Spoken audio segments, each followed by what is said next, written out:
to come. All right, well, let's start there in Exodus 12, and it's quite a long chapter. I'm going to do my best to speed through it as quickly as possible. But look at verse number 43, Exodus 12:43. And the Lord said unto Moses and Aaron, this is the ordinance of the Passover. Title for the sermon tonight is the ordinance of the Passover. The ordinance of the Passover. Like I said, it's a pretty long chapter. And so I've broken the chapter up into 6 parts, or 5 parts, I think it was. Part 1 will be verses 1 to 13. And I've just titled that, The Lamb and the Blood. Then verses 14 to 20, I've titled that, The Feast of Unleavened Bread. Then verses 21 to 28, and I've titled that, The Israelites' Obedience. And then verses 29 to 36, under the judgment falls. And then verses 37 to 41, the biblical classification of Israel. And then verses, that goes to the end of the chapter, okay? So let's start there in verse number 1. I'll do my best to get through it. You know, the chapter itself is pretty self-explanatory, but there are some things that I want to pull out and just get you thinking about. So let's start there in verse number 1. It says, And the Lord spake unto Moses and Aaron in the land of Egypt, saying, This month shall be unto you the beginning of months. It shall be the first month of the year to you. All right, so the month that they're leaving, the Exodus coming out of Egypt, God says, this will be your first month. Like to us, our first month is January. This is like their January, okay? Now, quickly come to the next chapter, Exodus 13. And verse number 4, look at verse number 4. It says, This day came ye out of the month Abib, okay? So the first month of the year in the Jewish calendar is Abib, all right? Abib. Now, I'm just telling you this, so when you're reading through the Bible, if you come across the word Abib, you know we're talking about the start of a new year, the first month of the new year on the Jewish calendar, okay? Which doesn't line up with January, by the way, but I'll explain that in a moment, all right? Now, also, if I read to you from, don't need to turn there, I'll just read to you from Esther chapter 3, verse number 7. Esther chapter 3, verse number 7 says, In the first month, that is the month Nisan, or Nisan, not sure how to pronounce it, Nisan, all right? Nisan and Abib is the same month, okay? It's the first month of the year for the Jewish calendar. It's the same month. It's just, when they came out of Egypt, they call it Abib. It seems like after the captivity, when they came out of, Babylonian captivity, they renamed that month to Nisan. I'm not sure why, but it's just the case. Now, just very quickly, let me explain to you what this first month represents. Like Abib, that word Abib kind of means, again, I don't know really Hebrew, but the idea is like regeneration. That's what it means. And the reason for that is because for them, now remember, they're in the northern hemisphere, we're in the southern hemisphere, but for them, that month is the beginning of spring. Okay, and spring, is that idea of the new birth. It's when flowers bloom and your fruits grow, and just fertility, the idea of fertility and blossoming is why we call something spring. For us, again, in the southern hemisphere, when does spring begin for us? September, okay? But for the northern hemisphere, which is where the Israelites and the Egyptians are, and most of, civilization in these old times in the northern hemisphere, spring for us is autumn to them, isn't it? Now, what is autumn for us? When does autumn begin for us? March. Well, that's when spring begins for them, okay? So their first month of the year is around March, roughly, okay? It's not exactly, because when we think of March, we're operating off the Gregorian calendar, which is following the sun. A solar calendar is what we use. The Jews used a lunar calendar, which followed the moon. Okay, so it doesn't line up exactly, but it is what it is. It's just the way that you follow a calendar system, whether you're going to follow the sun or the moon. What's also interesting, I don't know if you know this or not, but you've probably heard of Chinese New Year. A lot of the Asians celebrate Chinese New Year. And when do they celebrate that? Yeah, about March. It's around that time. It's around the time of spring. The same concept. Their first month is what they consider around springtime. I don't know if you experience it here, but definitely in Sydney, January 1st, Happy New Year. And then just a few months later, You hear fireworks, firecrackers. Like, what's going on? And it's like, oh, it's Chinese New Year. Like, so they celebrate the start of spring. Now, why am I mentioning this? It's because in our Gregorian calendar, we've got January, February, March, April, May, June, July, August, September. Now, when we get to the month of September, think of the name September, Sep. It's kind of like the word seven, okay? Now, September actually does mean seven, by the way. It's like then you get to October, like an octagon or an octopus. How many legs does an octopus have? 8. That's why we call it an octopus, okay? So, October means 8. But for us, October is our 10th month, okay? And September is our 9th month, even though it means 7. And then you get to November, okay? In Spanish, nueve, November. It's 9, number 9. And then, so again, that's number 9, but it's our 11th month, all right? And then we get to December, like decade, December. What's a decade? 10 years, isn't it? 10. So December means 10, but it's our 12th month. And so again, I don't know. I've not, someone that has time and is interested, you can do your own research. But the reason our months have that 7, 8, 9, and 10 is because, again, it comes from that idea of March being like the start of the new year. And if that were the case, if March, for example, was our first month, then obviously September would be number 7, October would be 8, November would be 9, and December would be 12. But anyway, that just gives you an idea of why our months are seemingly out of order, but it actually makes sense if you begin from spring. All right, let's continue in Exodus 12. Exodus 12 in verse number 3. It says, "Speak ye unto all the congregation of Israel, saying, in the 10th day of this month, they shall take to them every man a lamb, according to the house of their fathers, a lamb for an house. And if the household be too little for the lamb, let him and his neighbor next unto his house take it according to the number of the souls. Every man according to his eating shall make your count for the lamb. Your lamb shall be without blemish, a male of the first year. Ye shall take it out from the sheep and from the goats." All right, so the 10th day of the first month, let's take a lamb, okay? A young animal, and it's got to be without blemish, without spot. It's got to be perfect. Not sickly, not defected, no issues at all. It's got to be a perfect lamb. And they take that on day number 10. And of course, we know this signifies Jesus, the Lamb which taketh away the sin of the world. In fact, in 1 Peter chapter 1, verse number 19, it says, "But with the precious blood of Christ, as a lamb without blemish and without spot." All right, so as we're talking about this lamb that is going to be used for the Passover, it symbolizes Christ, which is why it's got to be the best lamb, without spot, obviously representing that Jesus was without sin. Jesus was perfect. Now, it says in verse number 6, "And ye shall keep it up until the 14th day of the same month, and the whole assembly of the congregation of Israel shall kill it in the evening." All right, so they choose the lamb on day 10, but on day 14, they kill it. All right, so you're holding on to this lamb for 4 days. Let me give you my thoughts around that. Number one, if you do choose a lamb that is without blemish, I guess you've got 4 days, because let's say that the lamb is sick. You may not even notice on day 10, but if you're holding on to it, you're observing it for 4 days, if there are any issues, they will start to surface, okay? Then obviously you probably need to find another lamb or something like that, okay? But also, if this symbolizes Christ, we know that before Christ was crucified, which was on the Passover, that week he was in Jerusalem, and he was preaching some mighty things from the temple. And I would just argue those 4 days that led up to his crucifixion is when the Christ-rejecting Jews, the Bible tells us, they were trying to kill Christ. They couldn't find a reason, they couldn't find a way, because everybody loved Christ.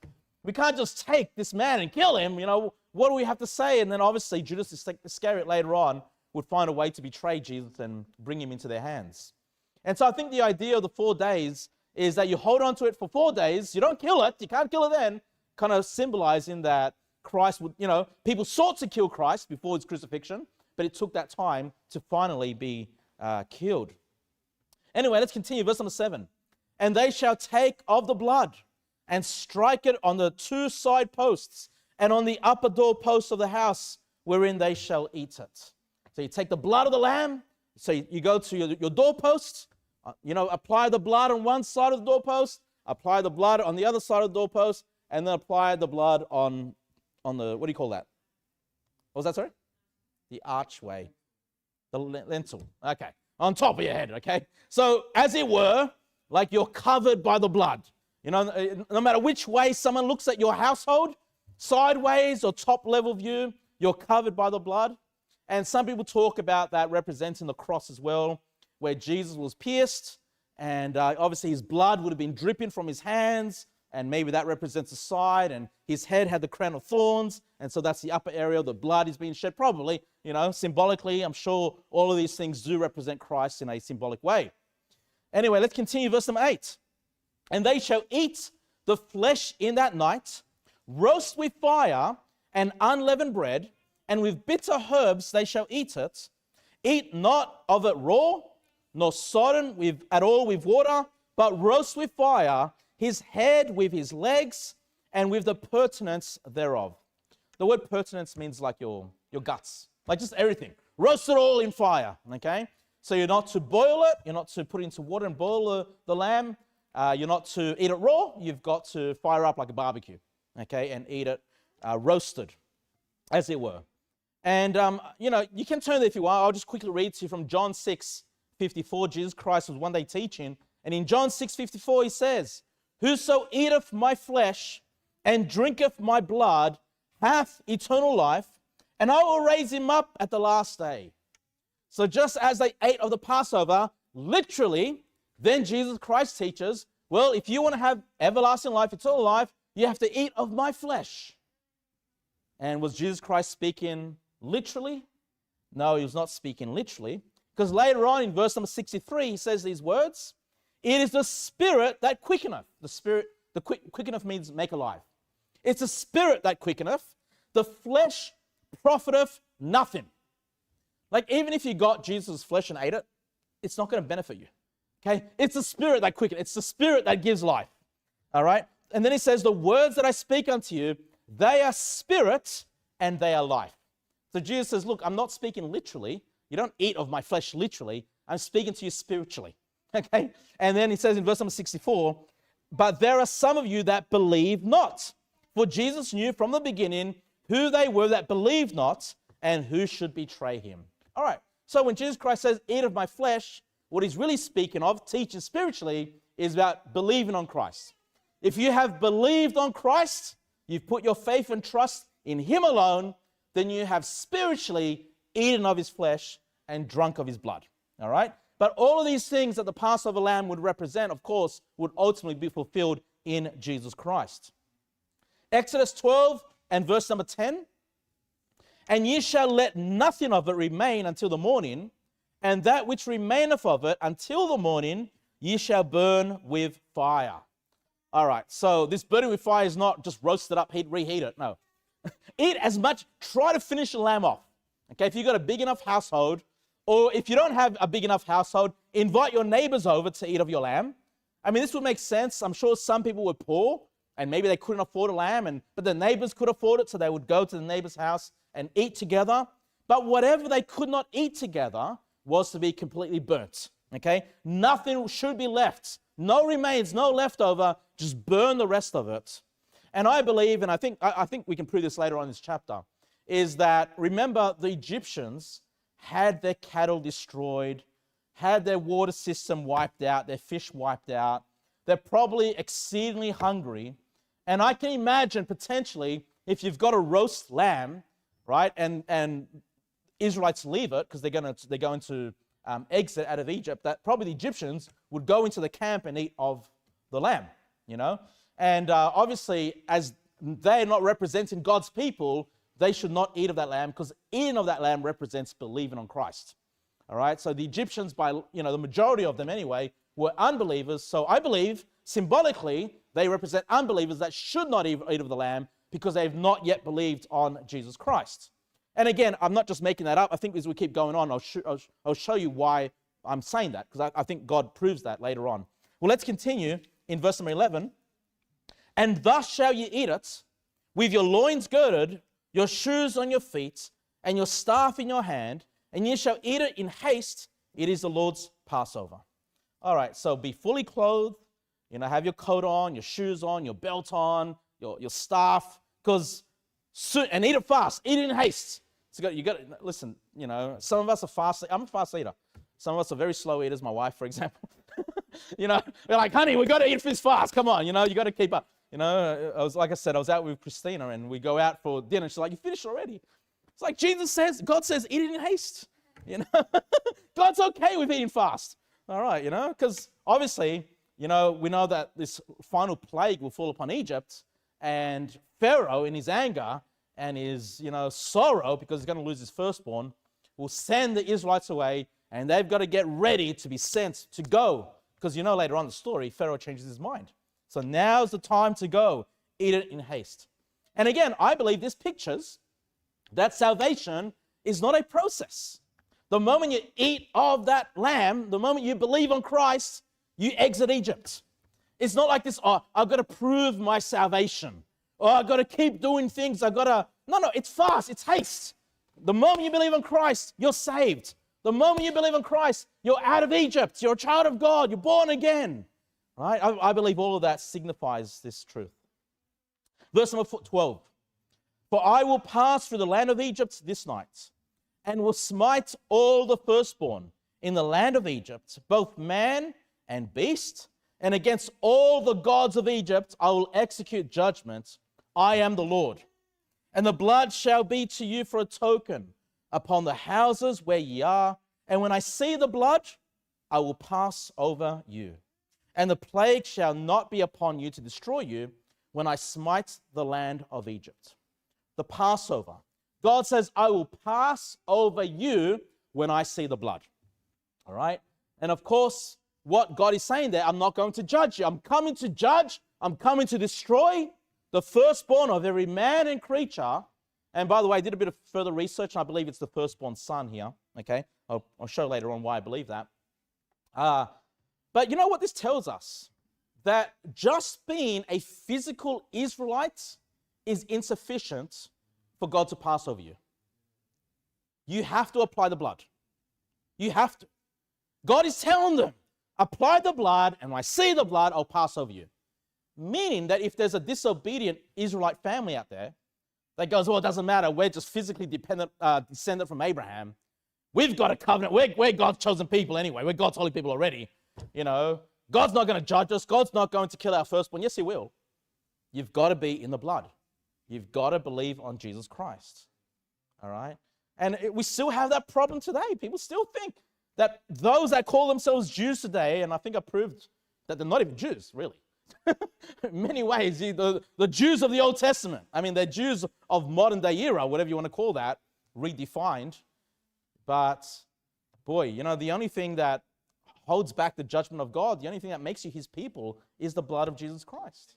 If they haven't accepted Christ, they're not his people. God's judgment and God's wrath is still upon them.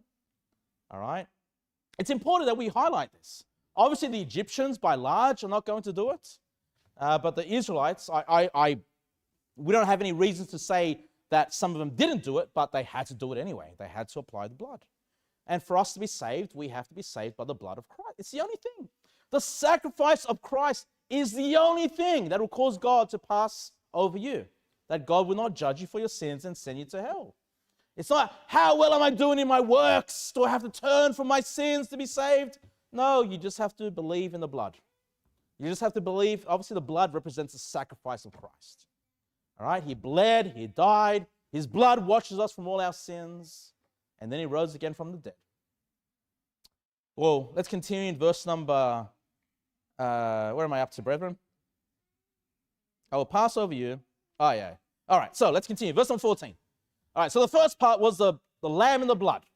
All right, the blood is important for God to see and not to judge us. And that blood represents the blood of Christ.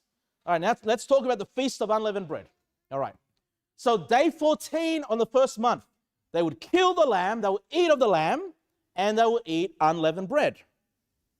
But then it says in verse number 14, and this day shall be unto you for a memorial, and ye shall keep it a feast to the Lord throughout your generations.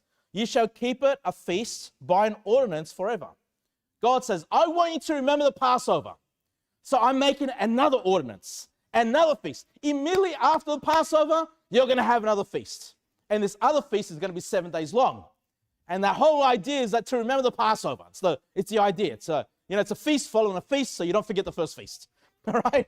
And this is something that's going to continue forever. Verse number 15. 7 days shall you eat unleavened bread. So they already ate unleavened bread on the day of the Passover, but then there's another 7 days. So it's actually 8 days they're eating unleavened bread. Okay? But 7 days shall you eat unleavened bread. The next 7 days after the Passover, even the first day you shall put away leaven out of your houses. For whosoever eateth leavened bread from the first day until the 7th day, this is important, that soul shall be cut off from Israel. All right, we learn another thing about, who Jesus or who God considers to be an Israelite. If you don't apply the blood, God's judgment is going to fall upon you. But if you don't celebrate the Feast of Unleavened Bread, then you'll be cut off from the nation. You would not be considered an Israelite. Oh, but I'm a physical descendant. Who cares? If the God of the Bible is not your God, if you're not remembering the Passover, which pictures Christ, you're cut off from the nation. Again, do the people in the Middle East today that call themselves Jews, do they think on the blood of Christ? Have they got the blood of Christ? Guess what? They are cut off from Israel, which is what the book of Romans is all about. The natural branches that were cut off because of unbelief. This is the birth of the nation of Israel, right? When the Israelites went into Egypt, they just went as a family. They weren't a nation. They come out as a nation, okay? And who's going to be part of the nation? Those that symbolically represent Christ. Those that remember Christ. Obviously, that blood represents Christ. And look, we're well into the New Testament now in 2026. All right? The blood that the Jews, so-called Jews in the Middle East today need to think about, and believe on is the blood of Christ. So that tells me they are cut off from the nation. We got to support the nation of Israel. They're cut off. They're not the real Israel. The real Israel are those in Christ Jesus. Verse number 16. And in the first day, there shall be an holy convocation. That's the first day of the 15th day. The first day of the 7th day, of the 7 days, okay? The word convocation, it's kind of like the word converse. It's a call. You're calling an assembly. You're coming together as a gathering, like we call it church or whatever, right? For example, the first day there shall be a holy convocation, so just a gathering. And in the 7th day there shall be an holy convocation to you.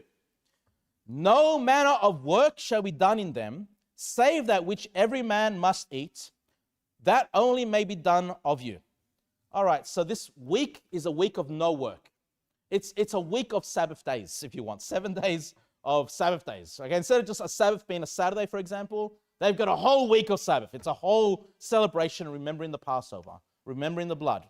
The only work they're allowed to do, as it says there, no manner of work shall be done, save or except that which every man must eat.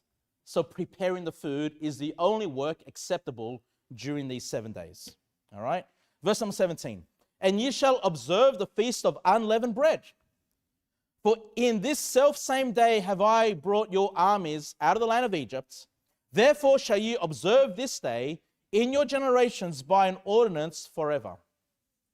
Now let me share with you my thoughts around the unleavened bread. Why? What's leaven? It's like yeast. Okay, and yeast or leaven causes your bread to rise. So unleavened bread is more like a biscuit, like a wafer, or it's like bread, but it's not. It doesn't have all the air and the fermentation process and all that comes with leaven and yeast. And the reason for that is it takes time. And I think again this chapter illustrates this. But if you're making bread, if you're making unleavened bread, it's a faster process than waiting for your bread to leaven, because you got to wait for that. You got to wait for the bread to rise, for example, right? And remember, God says, I want you to eat the Passover in haste. This needs to be a quick process. You need to be ready to get out of Egypt. You can't be like, well, I just got to wait for my bread to leaven. We just got to wait for it to rise before we can eat. No, just take it, like, as it is unleavened. So I believe, again, it represents that haste and not waiting for leaven. Again, speaking about salvation not being a process. The moment you believe on Christ, you are saved. Okay? Well, let's continue. Verse number 17. Verse number 18. In the first month, on the 14th day of the month at even, ye shall eat unleavened bread until the 21st day of the month at even. Okay, so in the first month, on the 14th day of the month at even, so even is evening. So if you got the 14th day and you get to the evening, you started day 15.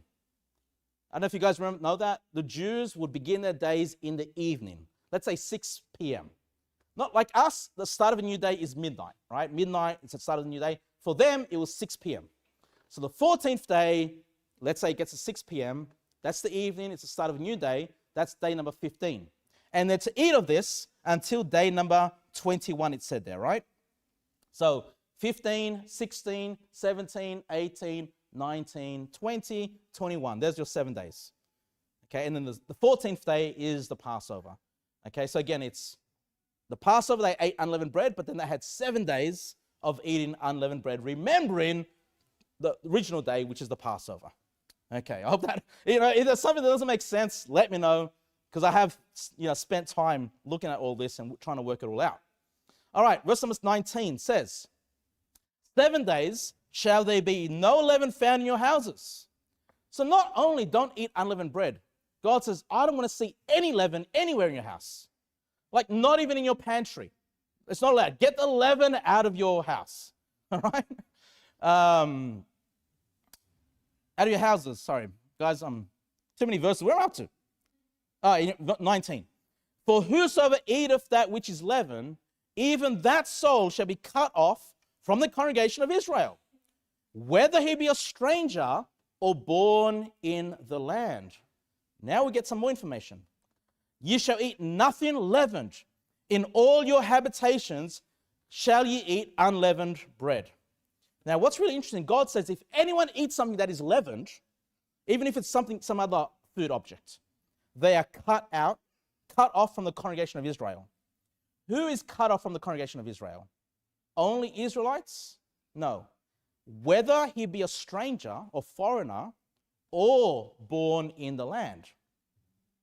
So we start to see a picture of who God considers an Israelite. It can be a foreigner.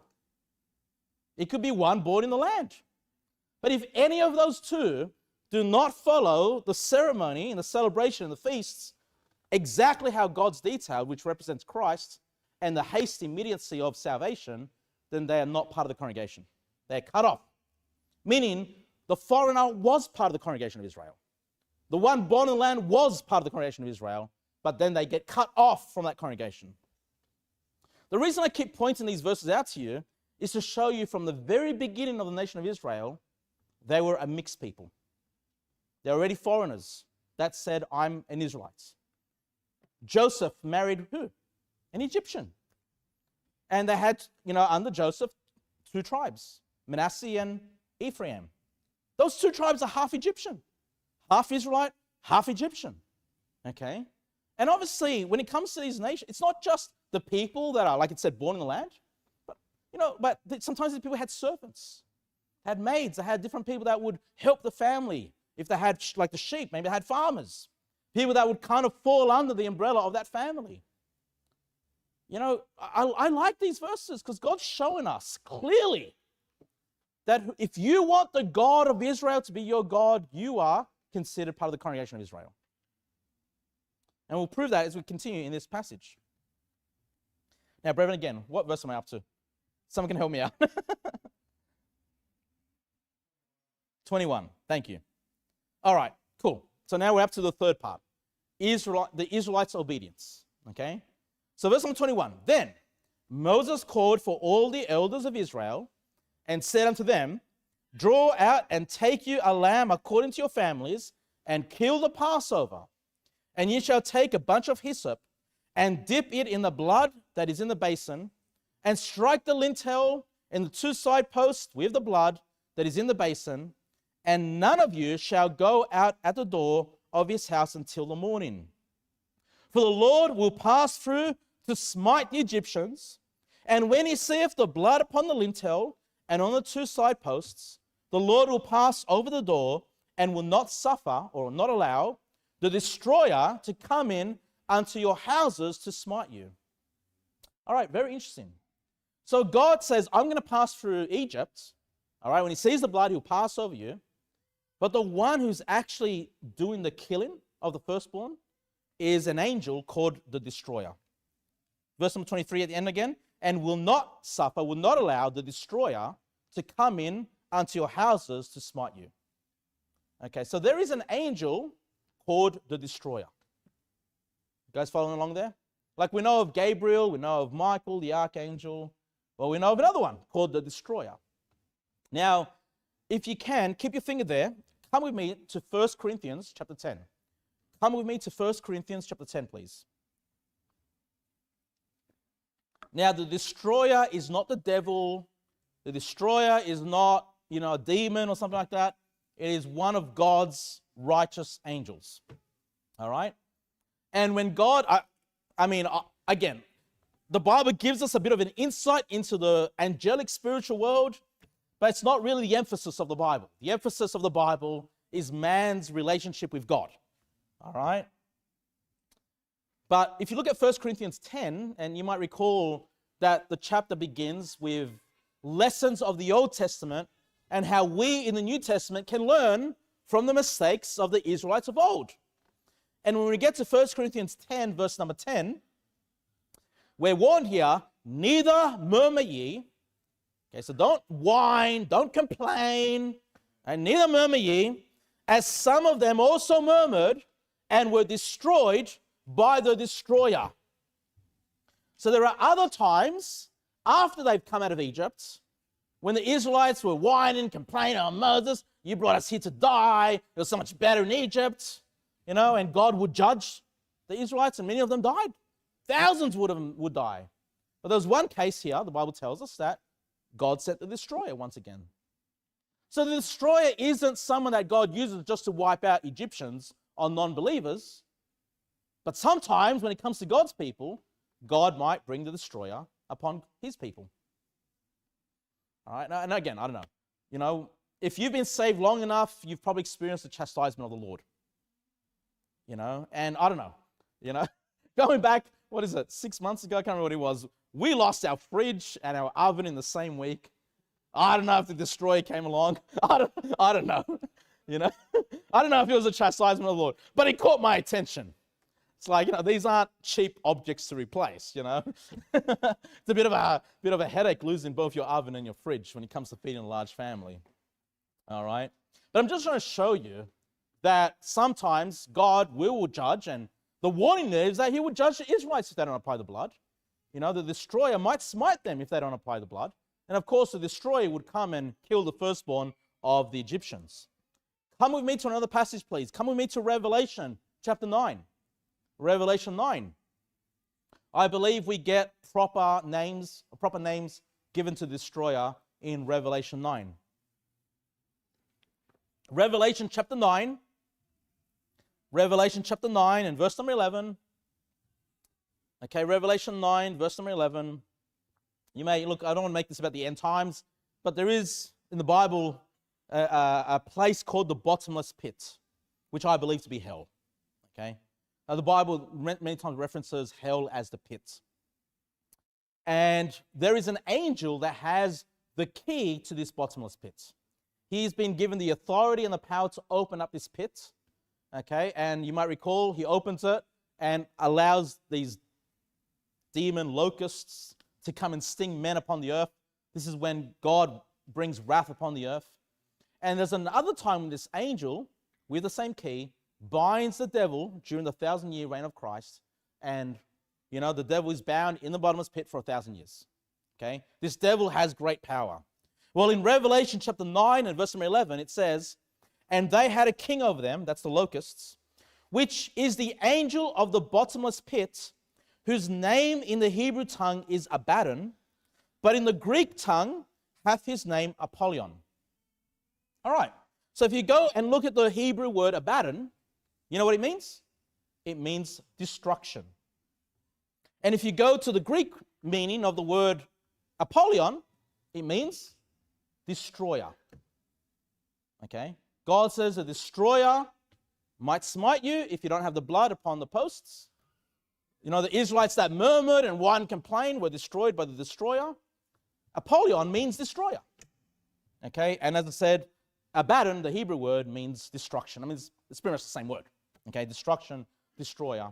And so I believe we're dealing with, look, I'm not going to be dogmatic, all right? If God has two angels, you know, and they both have similar meaning names, well, so be it. But it seems like with the little information that God has given us that this is the same angel, okay? One that has great power and also has authority over the bottomless pits.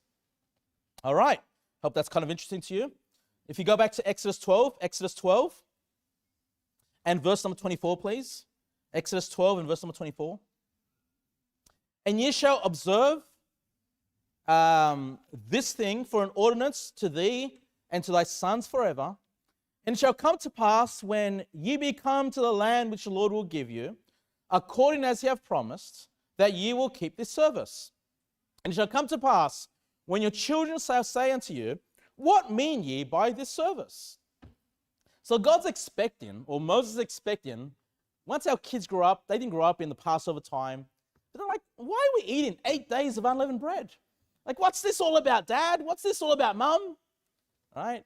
This is why we do feasts and celebrations, you know, because we want to remind our kids about the great work of God. And then verse number 27 says, that ye shall say, it is the sacrifice of the Lord's Passover, who passed over the houses of the children of Israel in Egypt, when he smote the Egyptians and delivered our houses. And the people bowed their head and worshipped. And the children of Israel went away and did as the Lord commanded Moses and Aaron, so did they. So it sounds like the Israelites are on board, they obey, they're going to do this. They're going to take a lamb and shed its blood and eat of it. All right. Now, again, I've already sort of taught on this before, but again, we highlight the importance of our children, teaching our children. You know, that's what I'm not really against. Look, the Bible doesn't teach us to celebrate Christmas. And I think Christmas has a lot of problems associated with it, okay?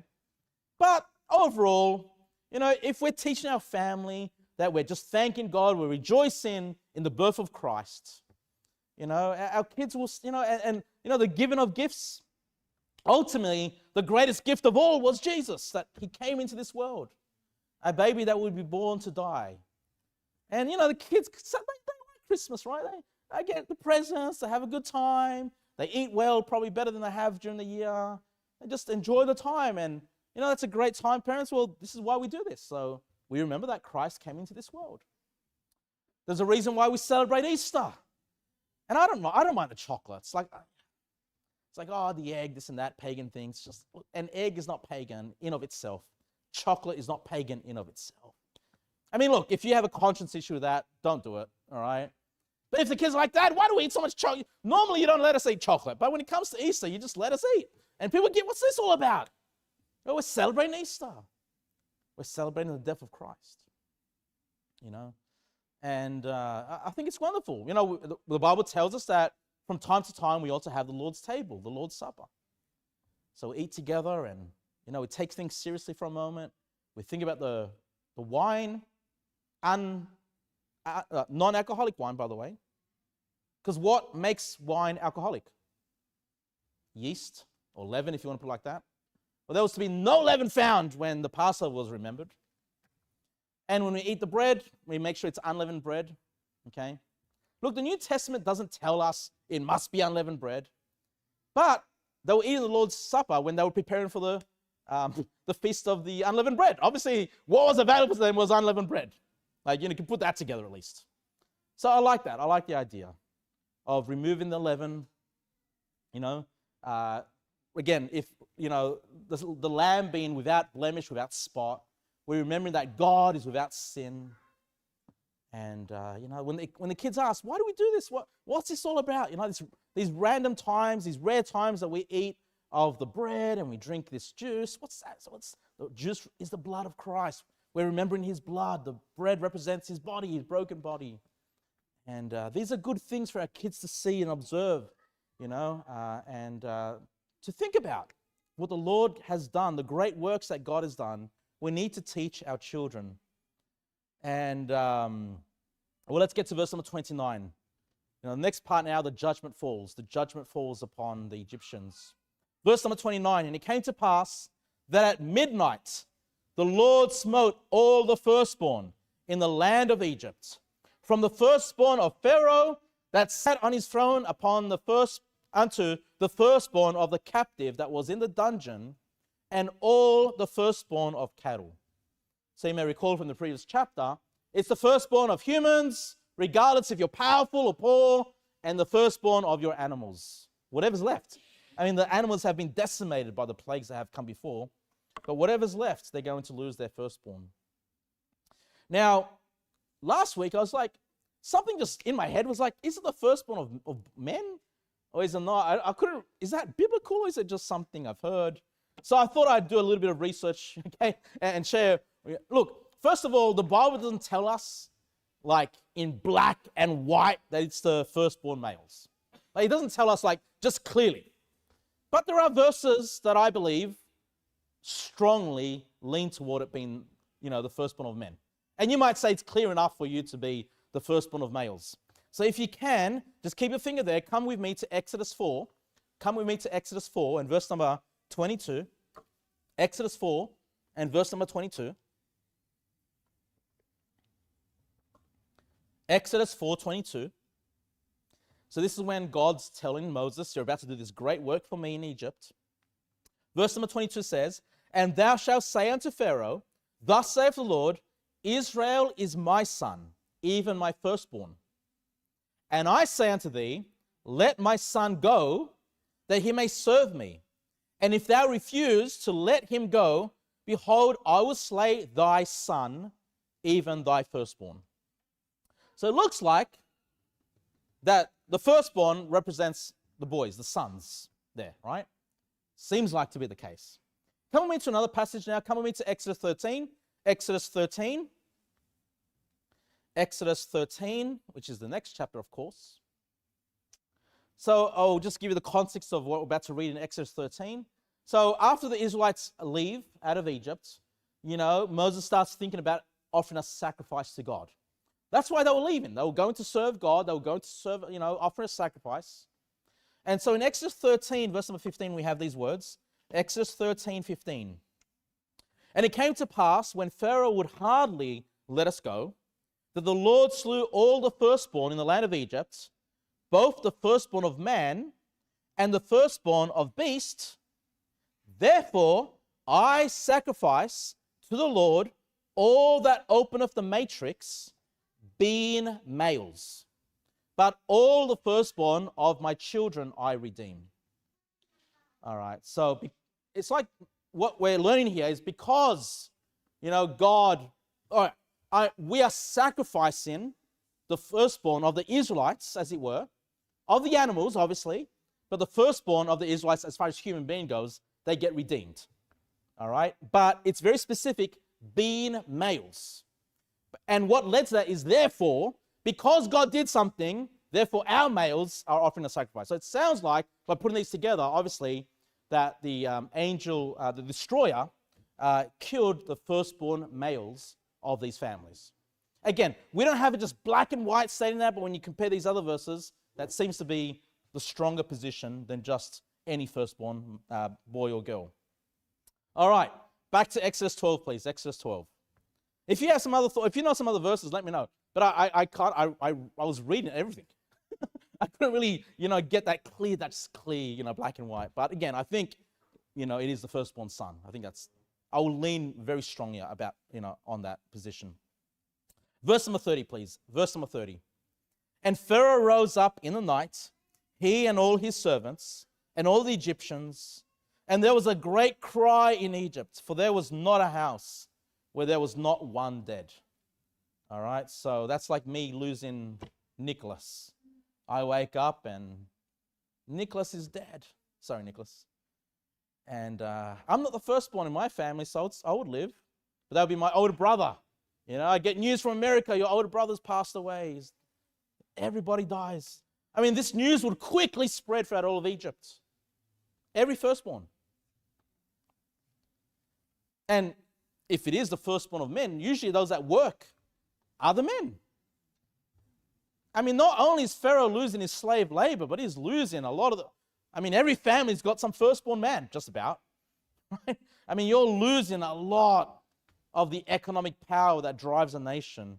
This is destructive, not just on a personal level, but just as a national economic level, this is destructive. And not just human beings, but whatever animals are left, not many probably, they're being wiped out as well. And sorry, brethren, I've lost my place again. Verse number 31. Thank you. And he called, this is Pharaoh, he called for Moses and Aaron by night and said, rise up and get you forth from among my people, both ye and the children of Israel, and go, serve the Lord as ye have said. You may recall in a previous chapter that Pharaoh said, I'm not going to see you anymore. And Moses was like, yeah, that's cool. I don't want to see you anymore either, kind of thing. But they do see each other one more time. This is now, okay? Pharaoh calls Moses and says, get out of here, go.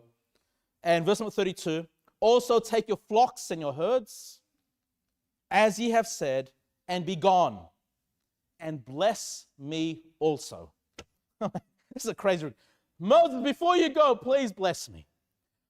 It's like, protect me from your God. Like, no more, nothing more, please. Verse number 33. And the Egyptians were urgent upon the people that they might send them out of the land in haste.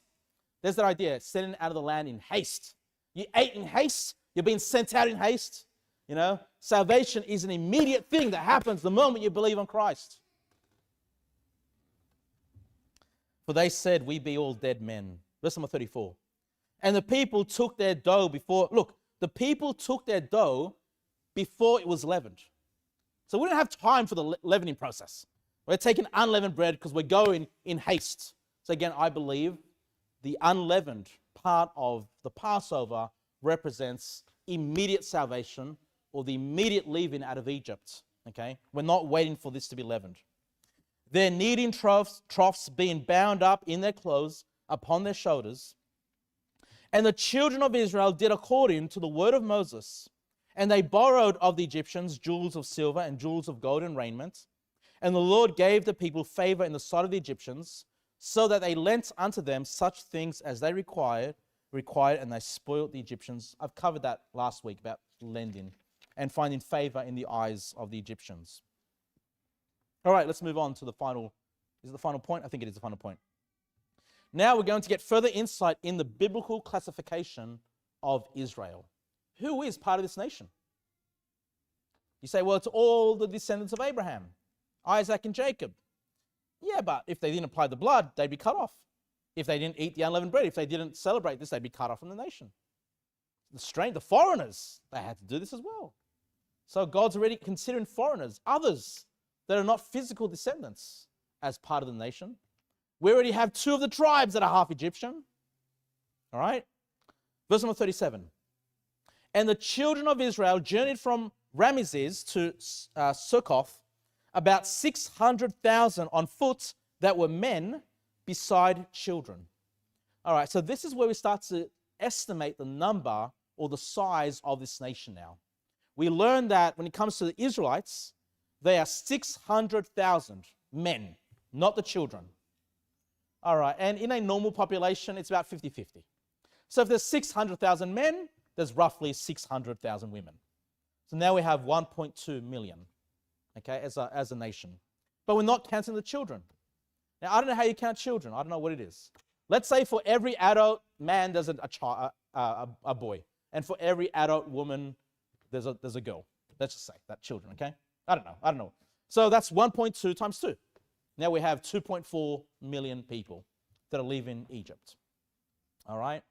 That's why if you look at what people have estimated, and generally speaking, they estimate somewhere between 2 to 3 million, that left in the Exodus out of Egypt.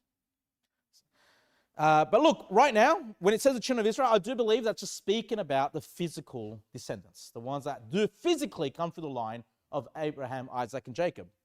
But then, not just this number, these couple of million people. Verse number 38 says, and a mixed multitude went up also with them, and flocks and herds, even very much cattle. We don't even know what number this is of the mixed multitude. Mixed. That means other Egyptians. Others were like, you know what? Forget the gods of Egypt. Egypt is destroyed. I'm going with you, right? Your God is my God now. I'm going with you. And we know later on that Moses marries an Ethiopian woman. So it's not just Egyptians, but other Africans are in the mix. Probably other, Middle Eastern people of that time. Because Egypt was a powerhouse. And obviously, in a powerhouse, in a kingdom, you have people of all nations traveling and, experiencing what's going on. The Bible just calls it a mixed multitude. It's a mix of all kinds of people that are coming along that says, you know what, we want to follow you. We want your God to be our God. I love it. Again, from the very birth of the nation, the people are mixed. Verse number 39. And they baked unleavened cakes of the dough which they brought forth out of Egypt, for it was not leavened, because they were thrust out of Egypt, and could not tarry, or could not wait. They could not wait for the leavening process. No, forget it. It's unleavened, okay? We're taking it as it is. Neither had they prepared for themselves any victual. So then, victual is food. They didn't have any other foods besides the unleavened bread. Verse number 40. Now, verse number 40 and 41, pay attention to the words. Verse number 40. Now the sojourning of the children of Israel who dwelt in Egypt was 430 years. Verse number 41. And it came to pass at the end of the 430 years, just in case you didn't pay attention the first time, at the end of the 430 years, even the selfsame day, it came to pass that all the hosts of the Lord went out from the land of Egypt. So the very same day of the year that they came into Egypt is the same day they left. 430 years perfectly. Now, is it 430 years? Like, forget just you read the Bible, you read these two verses side by side. Am I stupid to just think they were 430 years in Egypt? Am I stupid to think that? I believe that. I believe they were there for 430 years. I believe the first 30 years, it was fine. People liked Joseph. It was all good. Then there was a change of Pharaoh. They forgot all about Joseph and his heroics, and they started to hate upon the Israelites. And things progressively got worse over those 400 years, but the persecution was there for about 400 years. Now, there are some that will say, well, that doesn't really fit. Pastor McMurtry, some of you guys, I like Pastor McMurtry, I consider a friend. But, he's kind of, I don't know, I sometimes watch his videos every now and again. And he's kind of, I don't know if he's fully made up his mind, but he's got a pretty strong position that it's not 430 years that they were in Egypt, it's 215 years. And that the 430, that number goes all the way back to the time that Ishmael mocked Isaac. Okay? So that teaching is that the Israelites have been under persecution ever since Ishmael mocked Isaac. Now, I'll be transparent. There are some difficulties in fitting the generations, like let's say we follow the family of Moses, for example, in that 430 years. Also, you need to consider that Moses was 80 years old and lived to 120 years. People live longer, by the way. But look, I'm not going to cover this now because this needs its own sermon. Maybe next Wednesday, if you're interested, I'm going to show you. I'm going to be as faithful as I can for those that say it's 215 years and show you the reasons why they believe that and show you the position of the 430 years. Okay? And I still believe that they were in Egypt for 430 years after looking into it. Okay? Their big problem is they don't think they can fit the generations in that, like from Levi, because Moses was a Levite. So if you follow the family line from Levi to Moses, there's like, they say like it's really improbable that you can fit all that time in 430 years. And so, because there seems to be a perceived error in their mind, and by the way, the wisdom of men is foolishness next to the wisdom of God. But I can see why they say, I get what they're saying. Look, there have been many things in the Bible that I've looked at over the years that I found difficult. But even though it's difficult, it doesn't mean that it's wrong. Or that we need to somehow try to make it all kind of jump through hoops and find a way. But I will tell you this, that the majority position amongst Christianity is 215 years in Egypt. Now, I have a theory upon that. In fact, I believe this. I believe the reason they want to cut it to 215 years is because if you go through the Bible, and I might go over time, but if you go through the Bible and count up what, like how long it's been since creation, you will end up about 6,200 years. But there are some Christians that don't like that number. They want to bring it close to 6,000 years. So one easy way is let's cut the 430 into 215. Let's cut it in half. We can go back from 420 such to closer to 6,000 years. And look, I've got some friends that have this idea, this concept that I've spoken to, because they're like this. Well, God is orderly, is he not? One day is 1,000 years to God, and 1,000 years is one day. So because I believe God is orderly, maybe we're coming close to the coming of Christ. We're coming close to the end of the 6,000 years, like 6 days. And the 1,000-year reign of Christ is day number 7, like the Sabbath day, as it were, if you want to consider it like that. And so that they like these numerical things. It's got, somehow, if it's really 6,000 years that we're up to now, then somehow God is more orderly than if it was 6,200 years. I don't think that matters. Why would that matter? Why would that make God more orderly somehow? Just because of what you think to be orderly.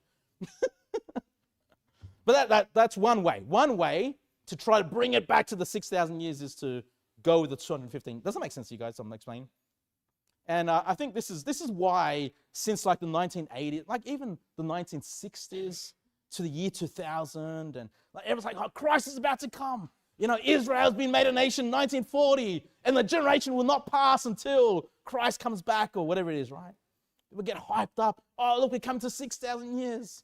But if you read your Bible, we're well past 6,000 years. That theory is just chuck it out the window. Don't worry about it. But I think that's actually the real root behind cutting this in half. Because look, I accept it's difficult. The 430 years is difficult, but it's not impossible. And when you cut 200 years off the timeline, it's not just the period they're in Israel. That reduces all of the timeline before that. Like, I'll give you an example. If I said to you, I moved to the Sunshine Coast 8.5 years ago. You were saying, is that when he came and planted the church 8.5 years ago? Because there was that time the family went to Sydney during COVID. That was about 4 years ago, and they came back. So maybe really it's 4 years.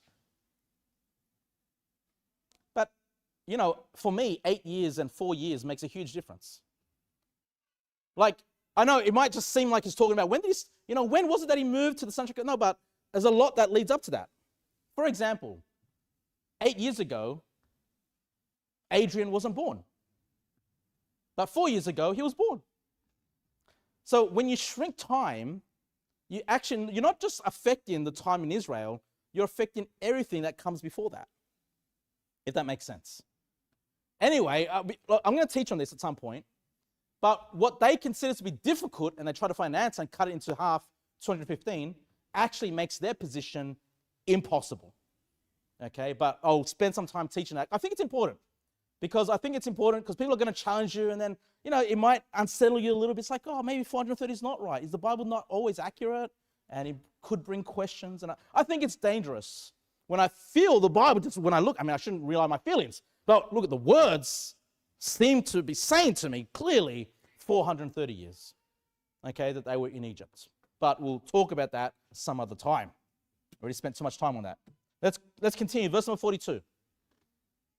It is a night to be much observed unto the Lord for bringing them out of the land of Egypt.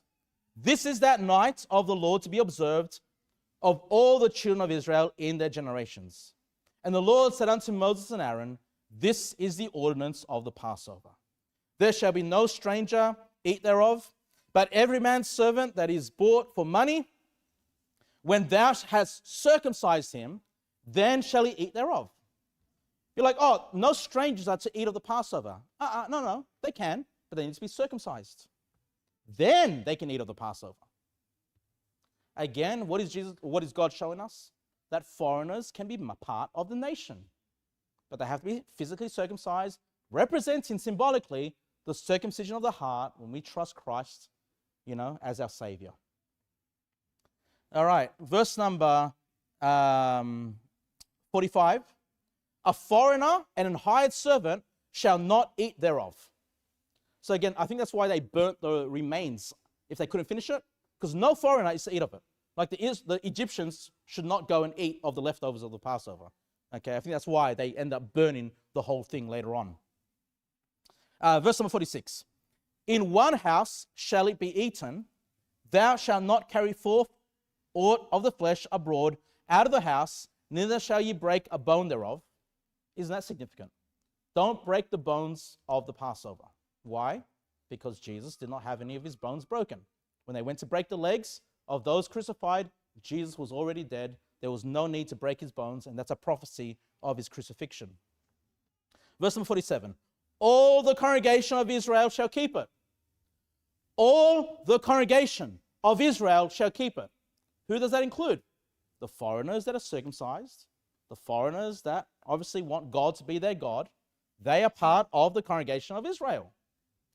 Verse number 48. And when a stranger shall sojourn with thee, and will keep the Passover to the Lord, let all his males be circumcised, and then let him come near and keep it, and he shall be as one that is born in the land. For no uncircumcised person shall eat thereof. Again, strangers. They are to be treated as one born in the land, so long as they are circumcised, so long as they are picturing that they are under that covenant with God, right? That they are saved of blood, they can partake of the Passover. Verse number 49. One law shall be to him that is homeborn, and unto the stranger that sojourneth among you. One law. So you treat your stranger as much the same way that you treat your fellow citizens. Okay? It's the same law for them, for both. Verse number 50. Thus did all the children of Israel, as the Lord commanded Moses and Aaron, so did they. And it came to pass the selfsame day that the Lord did bring the children of Israel out of the land of Egypt by their armies. All right, I'm glad. Just over an hour. All right. Title for the sermon tonight was The Ordinance of the Passover. The Ordinance of the Passover. And sometimes, the Feast of the Unleavened Bread, sometimes in the Bible, that's also referred to as the Passover. Like sometimes the Passover is just the lamb, all right, that one day, the 14th day. But sometimes in the Bible, the whole thing, the 8 days of feasting, is considered the Passover. All right. I hope there were some things that you could learn from that. And then obviously next chapter we'll be reading about them actually coming out of the land. All right, let's pray.